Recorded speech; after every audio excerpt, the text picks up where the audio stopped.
Welcome back, everyone. Welcome to another episode of Dialogue Tree. This is season 2, episode 2. My name is Daniel Padilla, and as always, I am joined by my wonderful friend Matthew Boshi Peterson. Hello. And today, as our second very special guest of the season, we have. Hold on, let me pull it up. We have Owen Wilson, Owen Hargreaves, Michael Owen Connell. Now I understand why I had to write that down. That was a mouthful. Yeah, I didn't even get it. Like, I don't even understand the joke, honestly. It was just a bunch of names. I'm just glad to be here after the big cliffhanger of season 1, where every other guest had died. So thank you for sparing me. Yeah, well, I mean, episode's not over yet. Oh. Didn't your producer tell you what this episode entailed? Didn't our producer tell you what this episode entailed, dude? He said to bring a bucket. I'm not sure when we need to use that, but it's on standby. That's for all the blood, man. That's for all the blood that is going to flow. And just to clarify, because Matthew seems confused, Owen's nickname today was just a bunch of people with a name Owen in their names that I don't know. Okay. So Owen Wilson, of course, and then Owen Hargreaves and Michael Owen are British soccer players from like a decade ago. I see. Yeah. Okay. Very topical reference. Of course. Welcome, Owen. Welcome back, dude. Yeah, welcome back for maybe the 7th time. I don't even know, dude. Until fans say they're sick of me, I will be here whether you want it They'll or not. never say that. No, dude, the fans keep asking for you. I'm glad Spencer keeps on saying I can come back. It's awesome. I think Owen yourself is leaving comments saying how great Owen is. With all of his different internet aliases? Well, yeah, but he didn't actually change accounts, so it's just Owen. I did leave like a comment on like your Apple podcast account, right? Just being like, I don't know if you guys see this or what. I don't know how to check them, honestly, but I appreciate the interaction. I was like on the dialogue tree thing. I put in like an alias, like it was like Frank Pisa Jr. or something. Right. He's like, love the chemistry between these guys. Hope they go farther. Because I was like, oh, comments probably help boost stuff. So yeah, I appreciate the interaction. Yeah, so when those royalties start coming in, just make sure you kick a third my way. Yes, we appreciate it. For all that arduous comments I left. Yeah, Apple Podcasts was really hard to get verified on, so I just kind of didn't want to deal with them after we finally got on there. It took like 6 months. Really?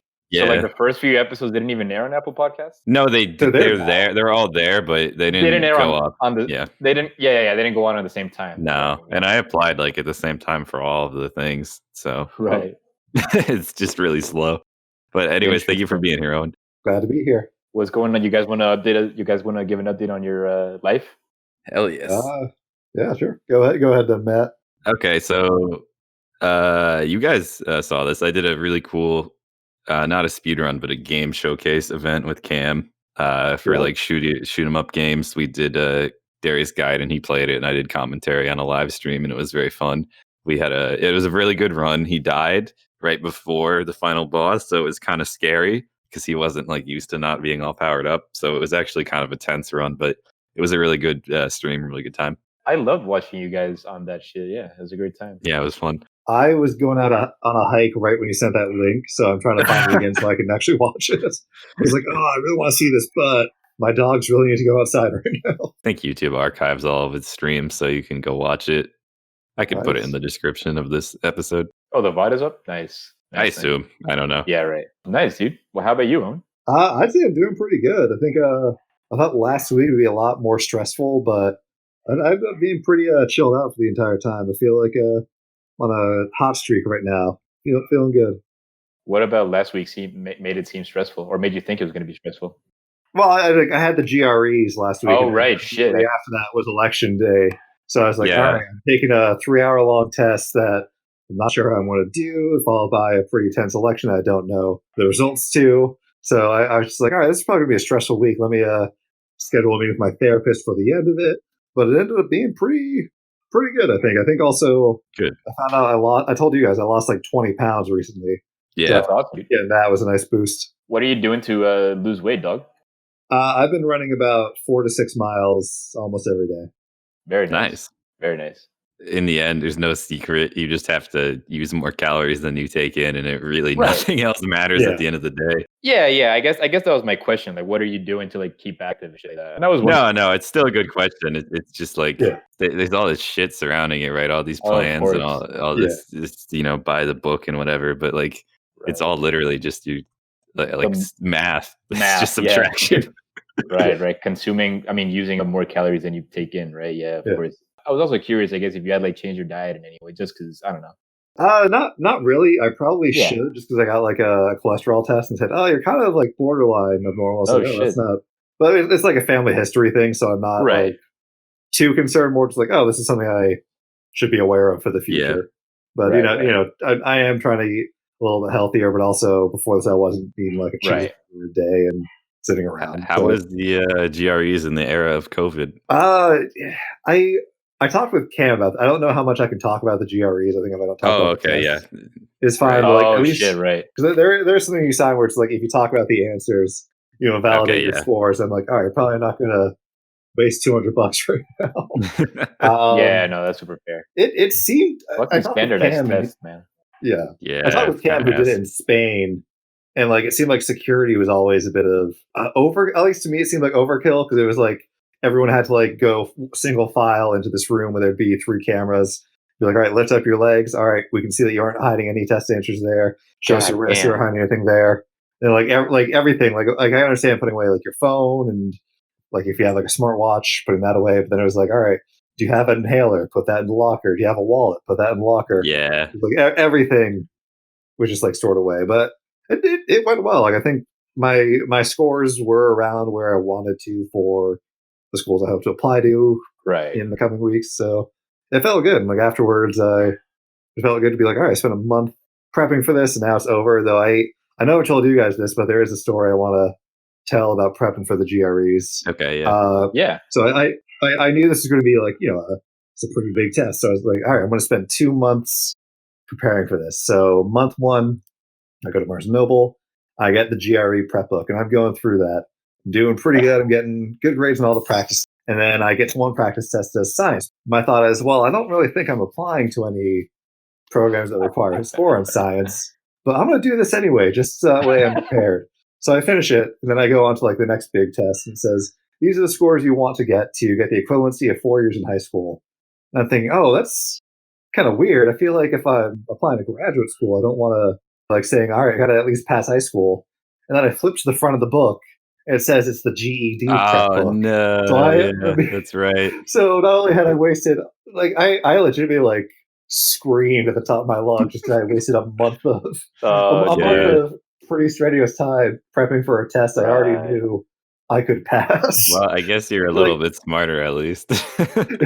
I'm so glad I'm smart. I'm smarter than a high schooler. Was there any content in that practice book that like helped towards the GREs at all? Oh, definitely not. Like, because the math was already way more advanced on the GRE. So I think to be like, yeah, I could do division. That didn't help me that much for the GRE. I don't know. I have a cousin who's like thinking of going to like some nice high school, so I might give it to her. But it was like $20 down the drain.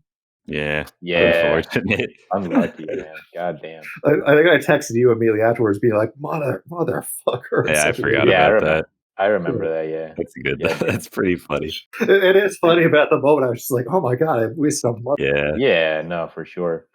Fucking standardized tests, man. Like the whole thing. You know what I mean? Like, first of all, preparing for them is really like stressful, right? And then like actually taking them, because formats and like everything that's at stake, and like like being there, sitting, looking at nothing but like a sheet of paper that's like 2 feet away from you for like 3 hours. Not only that, but then all that security shit that you just mentioned, like cameras and like them asking you to like pretty much empty your pockets. Like the whole thing is just awful. Yeah. How do they expect people to like really like perform well under these conditions? I remember when we took, it couldn't have been the AP test. We had to take some test in middle school. And if you throw up on the test, they have to like keep it and put it in a bag to like verify what questions. No, I didn't. But this happened at the school. Yeah. I wasn't in their class or anything. I didn't see them throw up. But someone threw up and they had to like put it in a baggie and send it off to like verify what questions they had answered. No, dude. That's like biological hazards and shit like Yeah. that, man. Oh, that's awful. Can you imagine the guy who had to clean like the test machine after Yeah, that? I don't Like, envy that job. I do not want to even think about that shit, dog. Yeah. Damn. Also, if your Also- test is making like middle schoolers just throw up while they're just taking Yeah, it, man. like, Right. Yeah. Shit, dude. all the teachers were like, "You're gonna be homeless if you don't like get 100 on this and whatever." Like, yeah, there's so much pressure on it. No way, it was really. very exaggerated. You know, like I think it's one thing if you're like predisposed to like be nervous about tests, because I know there's people like that, right? Who are just like, just because I don't know, something in them just makes them that nervous that they like make themselves gag before like tests, Right. like regular tests. And that's one thing. But like, if these kinds of tests just makes like the average person so nervous that they throw up, God, that's just awful. Yeah. In high school, the day or 2 days before I took the SATs, my appendix had ruptured, so I had to get it an appendectomy. But dude, so I'm like, they charged me from the hospital. Thinking, oh, can I like reschedule the SATs? They're like, no, you can't reschedule. You have to do it now. So nice. So I'm pretty much like shambling into the like SATs in like a hospital gown, and they're like, all right, can you verify your identity? I realized I didn't bring any sort of ID with me. I just had surgery, so making sure I didn't bring my license with me did not seem like at the top of my priority list. So I had to, so they pulled me out for a bit. And I had to argue my case, like, hey, I like got discharged from major surgery like a day ago. I forgot my ID. Can you please just let me take it? And thankfully they did, but I don't know what I've done to be like, you can't take this. Now go home and sleep off your very serious medical injury. I can't believe that, dude. I can't believe they wouldn't let you fucking reschedule it over something as serious as like an appendix surgery, man. Damn. That is wild. And it seems like inhumane even to a point. Yeah. God, did you have to take the SATs when you in Honduras to go to Clark, or I did. I don't know that Clark required them. I don't quite remember that. They don't, right? Yeah. But like they always told us you'll definitely gonna like increase your chances if you do show SAT scores and whatever. So I definitely did. I had to take the TOEFL as well, the English proficiency test. I didn't even know that. I mean, that makes sense. Yeah, I had to get a certain grade for it, and the SATs. I did definitely though avoid the GREs for applying for grad school. I made sure that I applied to schools that didn't, not only that they did not require, they didn't even like accept GRE scores, Right. And I ended up getting into a couple of programs, so that's definitely. Well, hopefully you're done for a while with testing, Owen, at least on that caliber. Yeah, dude. Yeah, no, I hope it's probably going to start up again in grad school, but for now it's but it won't be like it's not a standardized not testing. As bad. I didn't mind like a quiz in school. It's not like that bad. I guess just the last follow-up question. You actually went to like a testing center for this shit? Yeah, I did. It was kind of weird to schedule just because like for some of them, the closest one to me had like a test once every other week. Right. And the closest ones that had more frequent tests were about 90 miles away. I was not driving an hour and a half to take a 3-hour test. No, forget that. Yeah. So there was an actual test center, and I took it on the computer. I don't know if that's more standard. Okay. But, so it wasn't too bad, I think. How are like biosecurity measures being taken at the testing center? I guess that's what my question was about. Mostly like having people there and shit over. We were definitely distanced. Like they weren't having us like do a computer next to each other. But like everyone had to wear a mask. They had hand sanitizer everywhere. And there was like a notice on the door being like, please make sure you check your temperature. Right. In the building. If you have like above a certain degree, then please don't come. So I was fine. You can't, and if you have over a certain degree, don't come, and we can't reschedule it or some shit. Well, yeah, true. Like, if you're over 98, you just wasted $200. Yeah, damn, dude. Yeah, I'm sure most people would just take it anyways. Right at that point, right? Yeah, you're there. Shit, dude. Well, yeah, we're definitely very happy that you did well on your GREs, man. At least that you got the score range, that the schools you were applying to kind of were looking for. Definitely good. Feels good. And I guess I just want to point this out there. Maybe Matthew can throw in a link in the description. We just had an awful hurricane, and like thankfully the place where I live and like my family and everyone immediate to me is fine. But like shit at the northern coast is fucked. Like really fucked. Flooding was even higher. Like the water levels were even like higher than they were when we had the last big hurricane back in like '98, and that was devastating then. I guess just. If Matthew could probably throw a link on the description about like just throw in a link up there of one of the like the donation sites and shit like that. But if you could consider that, like, of course, no pressure, absolutely nothing. No, I'll do it. I want you to pick it though, because I don't. Yeah, of course. No, of course. I definitely know the like the reliable stuff like that. Right. So I'll hit you. I'll okay. pass Yeah, them along. Sure. Yeah. So if you could, anything helps. We greatly appreciate it here. Yeah. Yeah. I don't know. What do you guys have in mind to bring to the table? I have a couple of things, but you guys can go ahead. I do as well. We're gonna do our stupid segment with Owen, but I don't know if you want to do it at the end. Okay. I don't know. Whatever. What do you think, Owen? I'm down for it, though. I feel like I should verify an earlier claim that I made. Oh yeah, so Owen said something weird. Well, he sent a picture with a weird quote of himself, and I'd like him to defend himself because I don't think it's true. Oh right, that's what you were talking about when I joined the call. So the claim that I made is that I could eat more bear meat than the average person. I stick to my guns with that. Why? Well, I think the reason why is because there is probably not that big of a world record for most bear meat consumed at once, and also I feel like a lot. I don't know if you guys are into the wild game meat subculture, but bear meat has the stereotype of being finicky because it's supposedly gamey. Right. I was going to ask and you. 90% of bears have trichinosis parasites. Ooh. Oh shit, dude! Damn. So my thought is that there probably wouldn't be that much bear meat to be eaten to win the world record, but also I feel like if I was competing with someone, I wouldn't feel as unsafe eating it than someone else would, just because you can make bear meat taste good if you trim off the fat, and if you cook it to a certain temperature, that does kill off any of the parasites. Right. So I think of fish, okay. like fish has like a lot of parasites in it, but you don't see people be like, oh, you got to be careful, you're going to get botulism from that salmon you're eating. I think you were unclear. I thought you meant that you were physically capable of eating more bear in like a competition than the average person would be. I feel like I could still do that. Like, all right, let's look it up. Let's see. All right, competitive bear meat eating. I don't think that's a thing. Yeah, because I don't think the claim of like the world record necessarily like encompasses the average person. You know what I mean? Like if there's something that no one has done and you do it, you have the world record, and that doesn't necessarily mean that like there aren't more people out there who can do the same thing that you did. No, I think Owen is right when he says I could eat more bear meat than the average person. He's saying it is possible for me to eat any amount of bear meat, and I'll have eaten more bear meat than the average person. I guess that's fair. Yeah, that's a good point as well. Yeah, I guess that's fair. Yeah, But when you say it like I could eat more bear meat than the average person, it sounds like you're like challenging people to eat more bear meat than you in like a race, right? Well, I should we do that then? Should we all get some bear meat and see who could eat the most? I just think it's just any meat at that point. It's just your ability to eat meat, and the bear meat doesn't really come into play because you're not like enjoying it. You're just doing it to win. Maybe. Well, here, why don't we all get some bear meat? It is. I don't know where I get bear meat. Oh my god, dude! There's no bears in like 3,000 miles away from you. Yeah, Daddy has to like fly it in. Feel free to send us money so we can all go to the Alaskan wilderness, eat bear meat, and then finally put this debate to rest.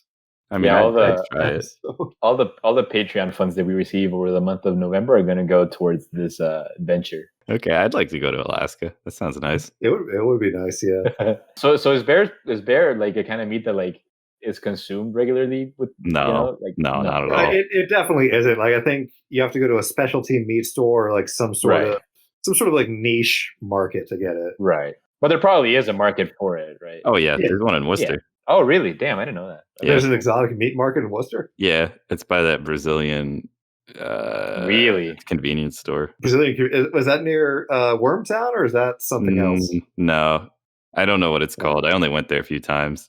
Sorry. So what exotic meat did you get there? I only went to the convenience store, but I saw the exotic meat store across the street, and I looked up on my phone, and they had like snake and stuff. It was crazy. Oh shit! And like kangaroo. Didn't we go to one in after we went to the wine thing, Owen? I thought we wandered into a jerky store with like weird meat. We went to like an outing goods store and they had like exotic jerky. I remember there was like ostrich, like elephant jerky and stuff. I'm going to assume there wasn't elephant jerky, but I guess elephants are protected. Yeah. Oh, it was ostrich jerky, I remember, and probably also gator jerky. Yeah. Gator is kind of common in the South, but I don't think bear is common anywhere but maybe like Alaska, maybe. Yeah. And I don't think even.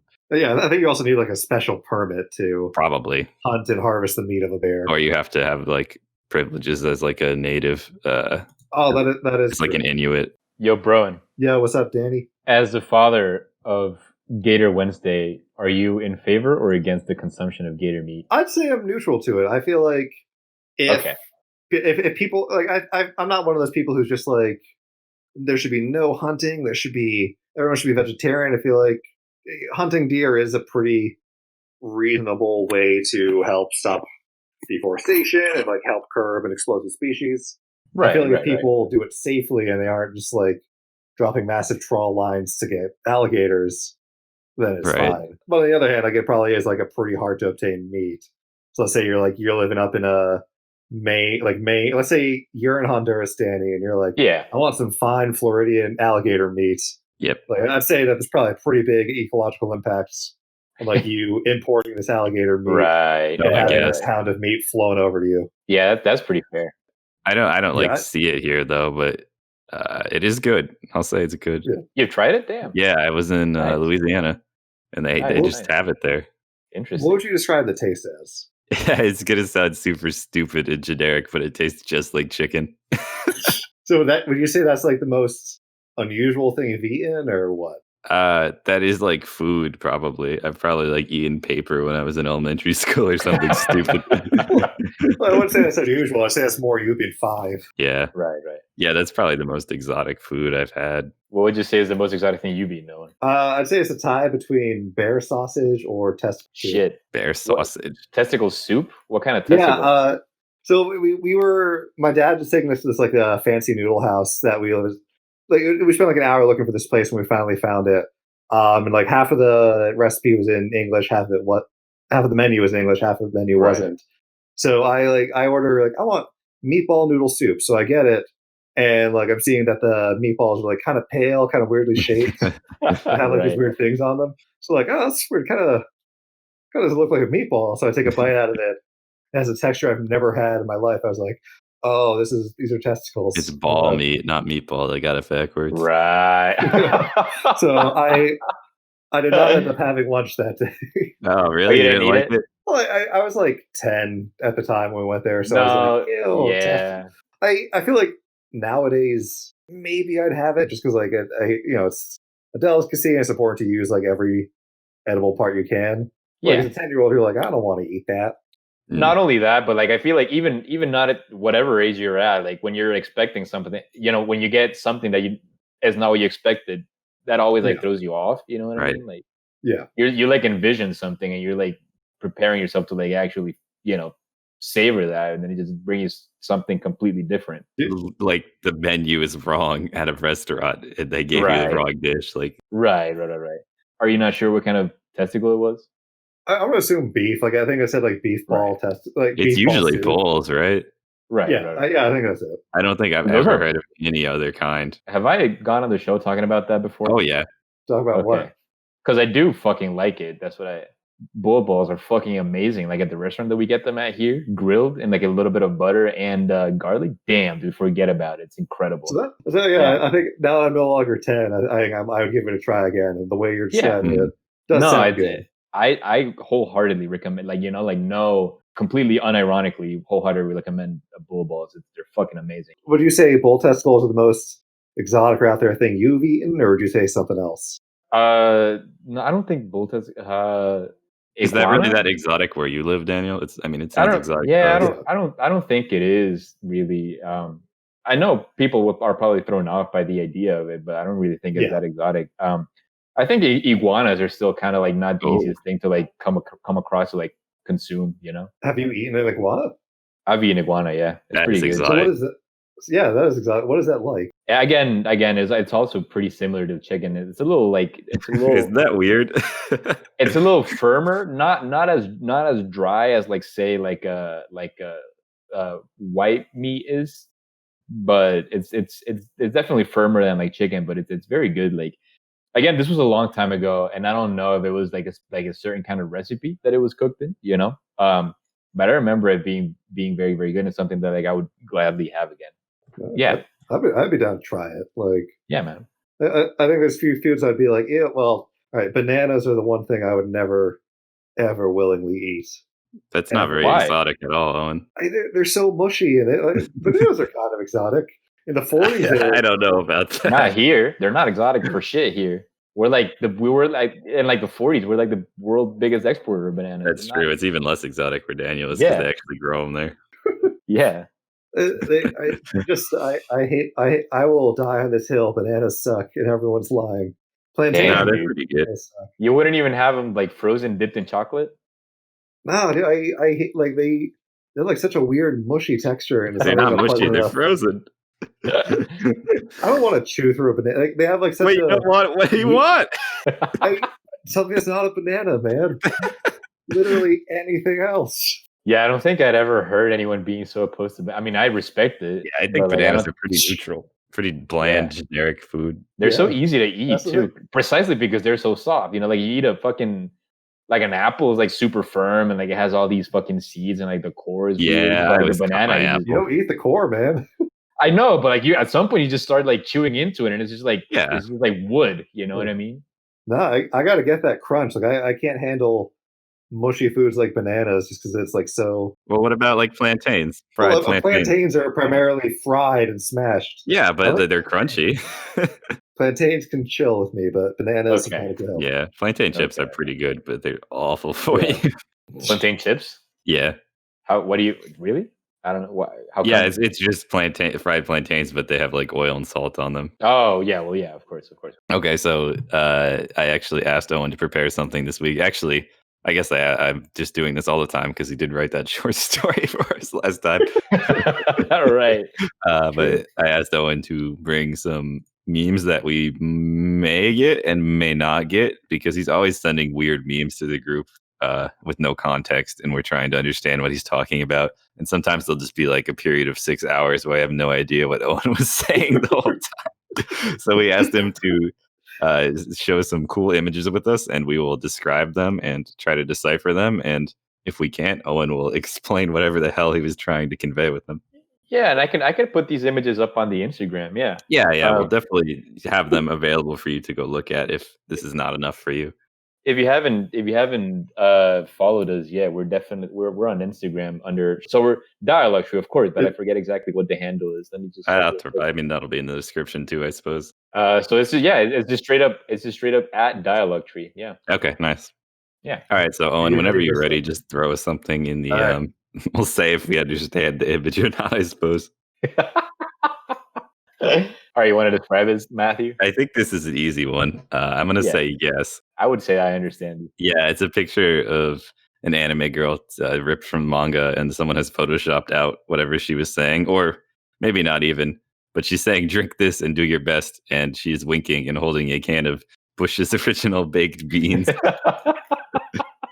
I don't know if it originally said drink this and do your best or what this is actually from, but I think I get it. I think I get the joke behind it, right? The awfulness of drinking bean juice. Aren't beans kind of like memey too? I guess beans are like a meme. I didn't really think about that, but baked beans is like a joke. Yeah, right. Doesn't really make sense. What's that joke about people eating beans in the movie theater about? It was just a video. It was like a viral thing where someone was eating beans and then everyone made fun of them. Was it Nick Kirshner? No. No, because Nick Kirshner doesn't eat baked beans like that. He eats refried beans. Yeah, he eats refried beans out of the can in the cylinder. Right. Anyways, we're getting off track, Owen. Were we close enough? Do you approve? Yeah, I'd say it's pretty self-explanatory. Yeah, I'm easing you. And also like the juxtaposition of having like an anime. Have a go and then like a physical high-res image of a can of beans in the same frame. Right. Yeah, I think I get it. I like that one. I interrupted you, Owen. Sorry. I'm easing you guys into this. This is level 1. This is an anime girl holding an actual can of beans. Yeah, I feel like most people could understand this, even if you had never heard of anime or anything. Yeah. All right, go ahead. All right, here's another one. Okay, it is a text post. Okay, I have to read. All right, I can read this out loud. Go ahead. All right. So the image is just text, right? And it says, Yogi Bear whoremonger. In February 1993, Bill Hanna, who was then 82 years old, was interviewed in USA Today by Jefferson Graham, and Hanna did not care for all the updating of classic Hanna-Barbera characters. In reference to NBC's 1991 Saturday morning animated series, Yo Yogi, Hanna didn't hesitate to say, they screwed it up, they made him look like a whoremonger. If you have something that works, don't screw it up. What the fuck is a whoremonger, man? I don't know if that's a set phrase, but obviously someone who goes after whores. Oh, actually, right. No, you would be a pimp because a monger is like a fishmonger sells fish. Oh, and so you would sell whores? Is the idea? Yes, yeah. So it seems like it seems like a stretch to call Yogi Bear. I don't know how you could redesign Bear to make him. Well, here I'll drop the redesign in a second. Okay. So you can make your assumption. So. Yeah, I don't think I quite understand it. I just don't think this is a joke. Like, I mean, it's kind of funny that he would go to say that, but like, I don't know. In the 90s or like late 80s, Hanna-Barbera was like, oh, people aren't really watching our cartoons. Right. Why don't we make it hip and relevant to today's youth, which usually meant it was like a decade behind what any kid was into. So the idea was to update Yogi Bear into Yo Yogi. So here's what Yo Yogi's design looked like, and you can I remember this shit. Yeah. Oh, I've seen that. You watched this? No, I mean, I don't remember watching it, but I remember seeing images of it and shit like that. Yeah, he doesn't look like a pimp. He looks like he fell in the wardrobe of a bunch of Scooby-Doo characters and came out with like random clothing sticking off him, but not like a gangster. Yeah, he kind of looks like a sock, if you will. Like no, as in like socks and greasers. Sock. Yeah. Owen, I'm gonna classify this as not a meme and give you -1 points for this round. So the score is 1-1, -1. Right. Okay, yeah. I'll say. Well, hopefully the next one will make up for it. Oh my god. Oh, okay. All right, go ahead, Matt. Okay, so it is a kind of like middle school clay art statue of an extremely distended Mickey Mouse, like screaming and holding its hands up in agony, and it is titled "Father, I Crave Cheddar." I'm gonna say yes. I get this. I think I understand this. Yeah, I would say I think it's funny because, like, first of all, he's like super what's the word? Deformed. Yeah. Right. He's like super deformed, and like how intense it sounds that he's saying. First of all, we don't even know who Mickey's father is, do we? Like, no, does he have like a canon father figure? Is it not Walt Disney?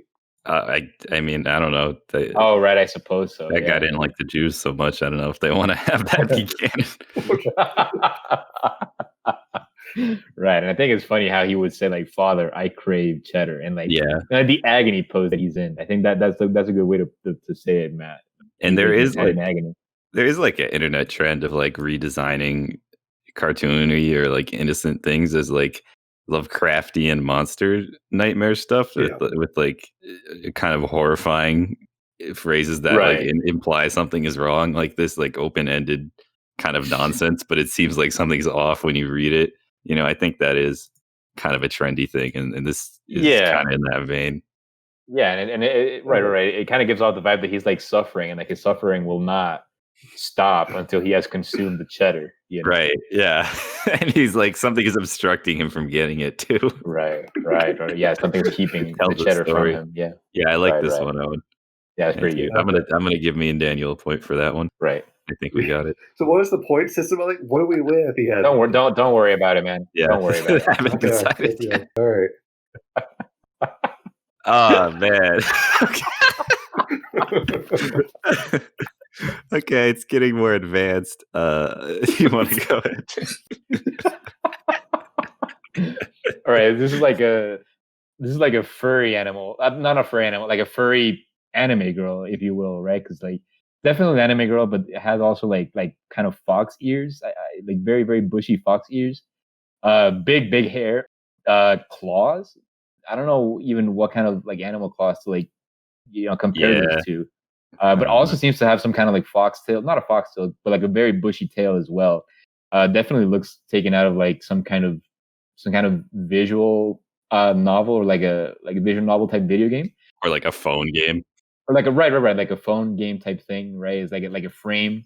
Yeah. So we have this character, and it's saying something. It says, "Cat, nice to meet you, my master."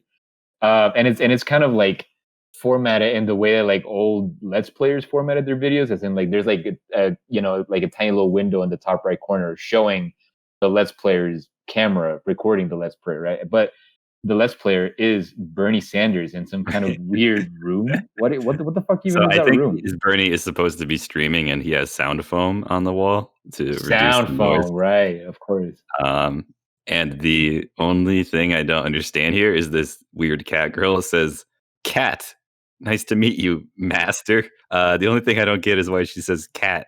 Is that is she like a Pokemon? No. So this was a meme I obtained a while ago when I was obsessed with gacha. I obtained a while ago. Not only that, a while ago, but he said he retrieved it when he was obsessed with gacha. Right, that's even worse. Yeah. So around the time I was playing this was Fate Grand Order. So if you recognize that name, please get help and stop playing Fate Grand Order. God damn. So around the time I was playing Fate Grand Order, Bernie Sanders, I think, had announced that he was going to be doing streams on Twitch. Mm-hmm. So on our Fate Grand Order, people were editing like Bernie doing a gacha poll, and just like this was like one. I think I chose it because I was trying to summon this character. The character's name is Tamamo Cat. So like I think the reason why it says cat is like she was introducing herself and then it like got cut off. Oh, it got cut off. Okay, I get you. The next line is cat. Okay. So to all the listeners out there, please find other things to do than try and invest money in anime PNGs. If you don't know what gacha is, you don't need to know what gacha is. Yeah, don't even go into that. Yeah. I think we were kind of close. I would give us both a half point for that one, I would say. Yeah, I'll take it. All right, cool. I do love like these kind of framed memes with like the some kind of public figure specifically streaming some kind of weird video game like that. Like that one of Alexandra Ocasio-Cortez playing some kind of murdery terrorism video game. Did I send you that image? That she was playing Modern Warfare 2, the level where you have to kill all the civilians. Right. That's fucking funny, man. I guess you don't have to kill them, but you're encouraged to. Yeah, right. I think she was in the image. All right. We got another one here, Broen. So it is a marathon. It is like a stock photo of a marathon. Is this Gordon Ramsay, or it's just like it's a handsome white dude running in the middle, and he's being pursued by. Oh, I didn't even notice that. Damn. He's being pursued by like a diminutive aging lawyer who's not wearing marathon clothes, who appears to have been photoshopped in, and I definitely do not understand what's going on. They're definitely wearing a suit. Yeah, they're like dressed up as in his suit. Do you recognize anything in this, Daniel? I have no idea what's happening. So I'm pretty sure this person is Gordon Ramsay. Okay. I do not know who that old person behind him is. And so I do think it's funny because of how cursed it is, but like I genuinely feel like part of the joke is recognizing who that old person is behind Gordon Ramsay. So I don't think I can take credit for that, even though I do find it funny. Yeah. So this is a picture of Gordon Ramsay running the London Marathon. Mm-hmm. But that old man in the back is Prince Charles or someone of the royal British family. No shit. Somebody had taken a picture of him standing up or something. They just edited so he's chasing down Gordon Ramsay. Yeah, it's fucking funny, and it's funny too because he also has like the runner number. Right, he has the banner still, even though he's in like a wool suit. Yeah, right. All right, I'm gonna give Owen the point for that one because that totally got us good. I thought it was Gordon Ramsay, and I was like, why would he be doing this? So I was like, it can't be Gordon Ramsay. Why would he be outside of a kitchen? Yeah, I just didn't think he'd be running a marathon. I don't know. It seemed weird. Yeah. All right. You have to describe this, Matthew. I don't want. It's your turn. No way, dog. It's your turn. No way, man. I'm pulling out of this one. Okay, so it is the Pillsbury Doughboy, and he says, "Hee, let's make s'mores." But I guess because you normally poke him in the stomach, he's being poked in the butt by like just a generic hand. Yeah, like by an undisclosed person of like undisclosed gender. It's just yeah. But I don't. And he's definitely like okay. not only is he being poked, he's like bent over on all fours, right, standing on all fours, and like the finger seems.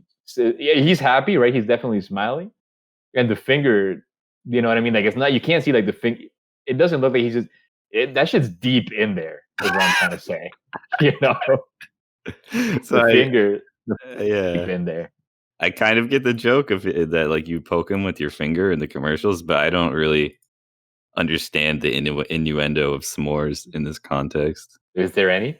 Owen, would you say? Isn't it weird that he would intentionally say that if there wasn't? No, sure. I'm just asking Owen if he thinks there's any innuendo. I think it's up to the viewer's interpretation. This is an official Pillsbury Doughboy advertisement. This is an official advertisement. I don't believe that. That's not true. I don't know what let's make s'mores means. Okay. I guess it's just an advertisement for s'mores. This is not official Pillsbury paraphernalia, man. I refuse to believe that. Pillsbury seal of approval. How old? Do you know how old this image is? It looks old. I found this picture on 2017. Nice. I just don't. I don't think they would put this out there in 2017. Yeah, right. And it, like art-wise, you know, it looks like art kind of taken from like the 50s or some shit. Yeah, it's 50s, like 60s. Old style. Yeah, so I guess it could have been taken out of context weirdly, right? That's a pretty good one. I definitely will give Owen a point for that. Yeah. I'm still confused. The reason why I'm assigning Owen a point for this one is because he says it's official Pillsbury advertisement. And if he's saying the truth, then he deserves I'll believe Owen. All right, we'll do one more. Here's our last one. Daniel, you can do this one. Yeah, I can take this one. Okay, so it's one of those like stock older meme types, you know, but it's like, does this meme have a face? I mean, like a name? I don't know. You could just. Right. So it's like so it's one of those like memes, you know, where it's like white and it's like an outline of like face or whatever, but it's all like white. It's like a cartoon, but it's all white. But it's given hair and it's given red mom sweater and like voluminous breasts. Their hands are like, you know, together, and it's saying, "Babe, it's 4 p.m. Time to flatten prey to death with your hooves." And it's talking to a horse who has human eyes, and the horse is replying, "Yes, honey." And you can't see the body of the horse. You can just see like the neck all the way to like the end of its nose. Okay. Do you have any insight on the connection between like this horse and the joke? Okay, so I don't. There's a lot of things, right? The horse is given humanized, you know, like it's creeping me out. Reason. And also like the lady person here, god damn, those breasts are voluminous, man. You've never seen this meme before? Not like that. No, I haven't. She always looks like that when I've seen it. Really? Yeah. I feel like you're focusing on that, Danny. That was not the focal point. No, I just thought this was like exclusive to this meme because I'd never seen it before. No, I understand. So I thought that was part of like this joke. No, I thought that was part of this joke. No, I don't think so. No, but I don't understand how this weird horse fits into the format of being, because normally the person on the right is like sad that they're obligated to do it, right? So I don't. So it's like so like the usual meme format. It's like the mom telling like someone to do something kind of deal. Well, it's not usually a mom. Like here, let me find it's usually like the girlfriend. Oh, gotcha. Okay. Yeah. Here, let me send you like the traditional. Here's the original, Daniel. Okay. All right, this one I do get why it's funny. I do yeah. Right, so now you understand the format now, but I don't understand how the horse fits into the format. Flattened prey to death. Yeah. Because like the implication isn't like sexual either, right? Because like the one, you know, the I guess the more usual format of this meme, which Owen just sent, there's usually like an implication that like the lady wants to do sexual stuff to the man, which he doesn't enjoy. Yeah, but like in the meme with the horrors, there's no sexual implication either, other than the fact that they're dating supposedly. You know. You're putting so much thought into the relationship between this woman and the horse, Daniel. I like it. Yeah, I don't know. I'm just because this is like a meme format that I've never seen. Is why I'm trying to like extract as much about it as I can. I'm just trying to figure out: do horses normally flatten prey to death with their hooves? Well, no. So that's related to the context. Are horses even normally predators? I don't think they are. Aren't they? Don't they? Aren't they? They're not even carnivores, are they? No, they're herbivores. What the fuck would even be their prey that they have to like flatten to the death? So this meme came from a long gone forum discussion on the placement of eyes on predators and prey. So prey species, or such as a horse, would have their eyes on the side of their head, so that way they have near 360-degree vision. So this way, if they see a predator trying to come up to them, they'll be able to spot them and run away in time before the predator can lunge.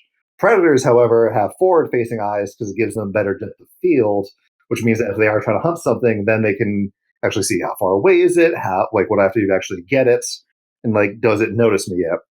So this was a discussion on if horses had forward-facing eyes, how terrifying would they be as predators? So this was the culmination of the strength and power of a horse with forward-facing eyes, using its hooves to trample prey to death. Okay, I get it. So this deformed horse is upset because it doesn't want to. It's an herbivore, but it's been evolved into a carnivore, and now it has to go punch things, and it's unhappy about that. Evolved into a carnivore against its will, right? Probably against evolution, right? He probably doesn't need to, but he did. Yeah. Okay, that's pretty good. I got to give Owen. That's fucking funny. Yeah, I think that brings the final to 3.5, 3.5, 3. But yeah, that was a good one to end on, Owen. Yeah. Very tricky. Glad you liked it. Very good. Very good. You would have won if you didn't send that thing that isn't a meme. But I'm gonna have to the Yogi Bear one. Yeah. All right. Should I find one more to redeem myself? No. You're not weaseling your way out of this loss. You brought it on yourself. Yep. Maybe we'll do a rematch sometime. Yeah. Oh, speaking of weasel, it is a picture of weasels. All right. I'm not going to score this one, but it is a bunch of pictures of weasels on a billboard that says we don't need pot to have fun. And there's also interposed text on it that says we eat 8 eggs a day. Right. Which is not part of the actual billboard. Do weasels snatch eggs like for velociraptors? Is that a thing? They do, but this was from a campaign to fight against California's ban on pet ferrets. Oh, these are ferrets. But why do they eat 8 eggs a day? Because they're cool by default. Don't you see the other part? They don't need pot to have fun. They just eat 8 eggs a day. But why does that make them cool by default? I think it's pretty self-explanatory to you. All right. Well, it seems like they would be very high in cholesterol, man. Yeah. You're lucky I'm not scoring this one. Yeah. Good to know that. Oh, thank you for bringing these great images, Owen. I'll be sure to and put them in the description so everyone can check them out. This was a very good segment. I enjoyed this a lot. Some of those images really made me laugh out loud. So yeah, very good. Very ingenious, Matthew. Very ingenious segment to come up with. Thanks. I stole it from other podcasts. Oh, nice. Nice. Not really. But they talk about the internet and stuff on this other podcast, but I won't shout them out. We're not. We're too mercenary for that. Yeah, that's all I had for this week. I figured Owen's thing would take it most of the time. All right. So Yoshi, right? We all know Yoshi here. I do. Right. Okay. So when you think of Yoshi, do you think of a character, or do you think of the species? The character. Are they different? Yeah. I guess that's going to be my follow-up question. Yeah, it's kind of this weird situation where does Mario just hang out with a random Yoshi every time he's every time? Yeah. Right. Well, I think with merchandising, they always show the green one, so maybe that's just the one Yoshi they show. But in Super Mario World, when you open a box and Yoshi comes out, and then you throw him off a cliff and he dies, you get a different one. Right. Not only that, but when you hit the block, it comes out. You get an egg, and Yoshi hatches from the egg. So I think this implies that a new Yoshi is literally being born. Right. I guess there's just one Yoshi Mario really is friends with who is allowed to go karting and everything. And fighting. Yeah, but all the other ones are discriminated against. And they're all disposable too, right? Yeah. Even though they just literally raised Mario. Right, but that's going to be my other question, right? So how come what makes this Yoshi so special that Mario's actually friends with? He's his actual dad. I guess, right? But didn't all the Yoshis, a handful of Yoshis, help him out, reach his goal or whatever? A ton. Oh yeah. Yeah. It's also kind of weird that Yoshi has this relationship, but he doesn't have like a pet relationship. Like they're kind of like equals in like rights and actions. But the other Yoshis aren't. It's just this one that gets like rights, and then all the others like right. It's kind of like a Goofy Pluto situation, right? Like Goofy is definitely like a dog, but then Pluto's like a fucking like pet dog. Yeah, it's very strange. Maybe Yoshi have like a society similar to ants or bees, where there's one king or queen Yoshi, and all the others are disposable workers that are sent to do assigned tasks. So maybe Mario knows the king Yoshi, and all the others are drones. So that's why they're fine just killing them. Yeah, I guess that is an explanation. Right. I don't think Nintendo is brave enough to actually like go into all these topics. Yeah. But I had a follow-up question too. Yoshi is born with shoes, unless those aren't shoes, and that's just part of like his biological anatomy, right? Yeah, I guess they just come with shoes. Fucking weird, isn't it? No, it must be part of its feet. It just must be like red hooves that look like shoes. Well, yeah, let's look at what do you think Yoshi's shoe game is like? Let's see. Yoshi. They definitely look like shoes, man. Yeah, well, that's an adaptation to avoid predators. Yeah, because he does have front-facing eyes too. I guess he's a dinosaur, right? So he would be. Oh yeah, so predator. Yoshi is definitely a predator. Then we can confirm. So maybe that's the. Wow, there's an image he's next to a Koopa on it. They're so similar. It's weird. That's the image. Okay. Yeah, like their noses seem to be of like the same proportion, and like their eyes too. And they have the shell, and they have the same feet thing. That's true. Well, I don't think Yoshi's is a shell though. That's just like whatever dinosaurs have, isn't it? I don't know. Actually, shell. It's like a really small shell, isn't it? Or is it like a saddle? It's kind of, well, it seems to be part of his flesh. Like there's no stirrups or anything. Yeah, it changes color when you change the Yoshi color in Smash, so it's definitely does it really? physical, yeah. Do they just like evolve to have the saddle, or is it I don't know. I feel weird calling this a shell, to be honest. It's a very small shell. What would you? I don't like calling it a shell. What do you think it feels like to touch Yoshi's skin? It's probably scaly, right? No, he's smooth though. Look at them. There's no scales on that. Like look at Bowser. He's got scales. I don't know what prompted this, but I found myself thinking about Yoshi sometime this week earlier. Very weird looking when you get down to it, but it's just one of those things where there's no answer because no one bothered. Right? Yeah. No one bothered to like explain evolutionarily what brought upon his like design. Right? This is Yoshi. I just found a very cursed image on Google. No, dude. About Yoshi? Wait, let me see if I can explain it. All right, Owen, here's your final test. Oh, God. You have to describe it, Owen. I need to buy a bigger like SD card for my Switch. Right. And also, I've got so many games that like I bought for the Switch that I haven't really done. Like I haven't played the other two Ace Attorney games or Transistor. Like I have not touched Okami since the last time I talked about it. Like you're gonna have a long road ahead, friend. Well, yeah. So like, my thought is like, all right, I know I want to play No More Heroes, and like same with Devil May Cry. That's another game where I see this on the Switch. I'm like, I know I'll like that, but can I really justify playing those when I know I have so many other games? I was like, yeah, I'll play that, and have not touched them in ages. Right. No, I believe that. I will say though that I do think No More Heroes is right up your goddamn alley. Everything about it, the sense of humor, all the anime references and shit like that. That shit is right up your alley, man. That's Owen's or Daniel's pick for Owen of the week is No More Heroes. Yeah. Now, Daniel, I have a recommendation for you as well. Yeah, dude. You should watch Doro. I knew it. I knew you were gonna say that shit. I can't talk about this a little bit. I did finish the manga. Loved it. I think it's one of my favorite manga lately. Like sort of scratched the itch. I started reading Chainsaw Man, which if you think it'd be better reading Dorohedoro, I think Chainsaw Man is similar. Just it has a similar scratchy art style and very visceral sense of style and humor. But I think it's still good. I think Dorohedoro is better just because I actually know how it goes all the way in. But Chainsaw Man, I would recommend. I've only seen what you've sent, like some pictures of it, but to me it just looks like gratuitous more for the sake of like being gratuitous, and like I don't know, I find it hard to take it seriously, which I know sounds weird because Dorohedoro is about an alligator and like magicians, but it's just like him being a guy with a chainsaw for a head. Like I don't know, it just doesn't seem cool to me when I look at it, to be honest. I think that is a valid crit. Like a common criticism is that like some of the like sort of the more gross out humor is kind of gratuitous.